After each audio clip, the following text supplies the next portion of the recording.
Oración del día.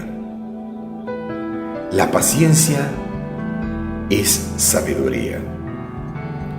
Cuando no tomamos el tiempo para analizar, pensar y darnos cuenta de lo que vamos a hacer, nos daremos cuenta en verdad de que estamos teniendo la suficiente paciencia. Y eso nos da el mejor entendimiento de cómo saber hacer las cosas. Si hacemos las cosas apuradas, nos podrían mayormente salir mal.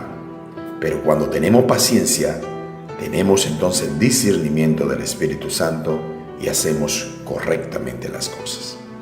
Santiago capítulo 1, versículo 3 dice: sabiendo que la prueba de vuestra fe produce paciencia.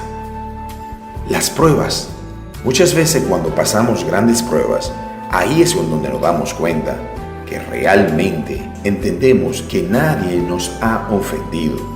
Son nuestras ideas acerca de cómo deberíamos actuar las personas. Muchas veces hay personas que nos hablan de una forma brusca, pero debemos tener la paciencia para analizar en la situación en la cual la otra persona está pasando.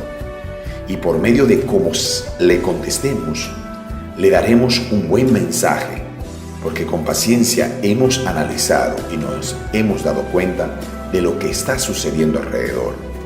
Y Dios nos dará la sabiduría para poder saber cómo hablar o contestar. Las personas que nos hieren, ideas que están en nuestro inconsciente.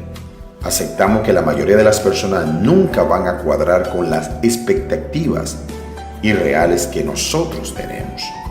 La gente, la situación, las cosas no nos fallan, son nuestras expectativas, un engaño sutil, fuerte de nuestro dolor.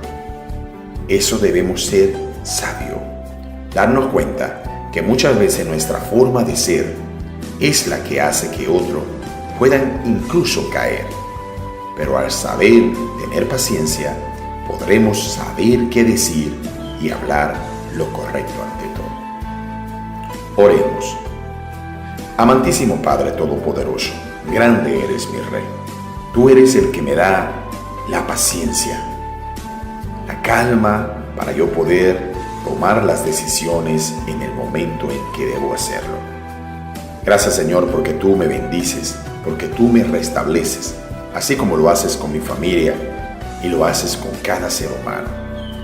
Queremos ser sabios, que aprender de estas grandes pruebas, el tener paciencia para tomar decisiones, porque toda decisión tomada a la ligera puede crear situaciones peores y pruebas más difíciles. Superemos la prueba teniendo paciencia. Gracias, mi Señor Dios Todopoderoso. Bendito sea tu nombre. Dios le bendiga a todos. Todo esto lo presentamos en el nombre del único que tiene toda la paciencia del mundo, nuestro Señor Jesucristo, nuestro Rey Salvador, y el pueblo de Dios dice: amén.